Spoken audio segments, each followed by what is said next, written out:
ज्ञापन दिया था, किस लिए ज्ञापन था, इस पर क्या कुछ कहना चाहेंगे?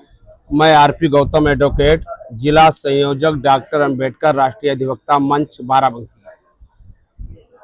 देश की शिक्षा व्यवस्था जब से केंद्र में भाजपा की सरकार आई है, शिक्षा व्यवस्था को पूरी तरह से चौपट कर दिया है। कोई भी परीक्षा जो कोई नहीं है, चाहे वो बच्चों की प्रवेश की परीक्षा हो, चाहे कोई प्रतियोगी परीक्षा हो, सारी परीक्षाओं के पेपर लीक होते हैं। और उसका कारण यह है कि सरकार के संरक्षण में जो शिक्षा माफिया हैं वो पूरी तरह से फल फूल रहे हैं।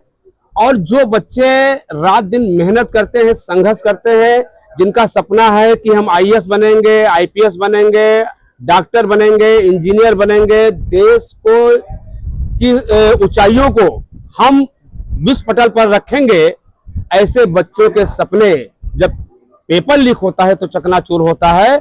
और उस सपने में उनके माँ बाप भी टूट करके पूरी तरह से बिखर जाते हैं। और उससे दुखी होकर के आप देखे होंगे, आप तो मीडिया के साथी हैं, काफी संख्या में छात्रों ने आत्महत्याएं की है। उनके गार्जियन उससे दुखी होकर के कहीं ना कहीं सुसाइड करने के लिए मजबूर हुए। उन तमाम मुद्दों को लेकर के देश का छात्र, देश का युवा, देश का बेरोजगार आज कई दिनों से सड़कों पर उतरा, अपने अधिकारों के लिए दिल्ली के जंतर मंतर पर इकट्ठा हुआ। सोनम वांगचुक जी शिक्षा व्यवस्था की जो बिगड़ी व्यवस्था है उसको सुधारने के लिए अनशन पर बैठे। लेकिन आपको जान करके यह हैरानी होगी कि भाजपा सरकार इतने क्रूर लोग हैं, उनके मंत्री लोग, देश के प्रधानमंत्री, कि सोनम वांगचुक जी को हालचाल लेने तक कोई नहीं गया उनका। 26 दिन तक लगातार वो अनशन करते रहे।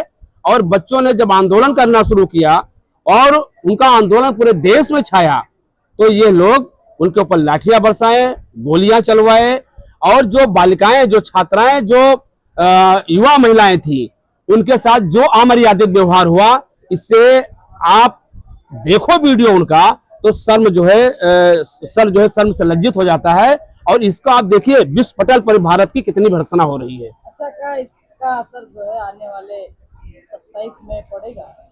देखिए, मैं बताऊं आपको, 2027 में जो युवा हैं जिन्होंने लाठियां खाई हैं, जिनके बच्चे कुर्बान हुए हैं, जो शहीद हुए हैं, निश्चित रूप से आप जानिए कि एक एक बच्चे की आवाज जब लोग, अभी विधानसभा का चुनाव होगा उसमें भाजपा का सफाया होगा, और जब लोकसभा का चुनाव होगा केंद्र में मोदी और जितने अमित शाह के लोग जो बैठे हैं, ये आरएसएस के लोग जो बैठे हैं, जो देश को पूरी तरह से चौपट करने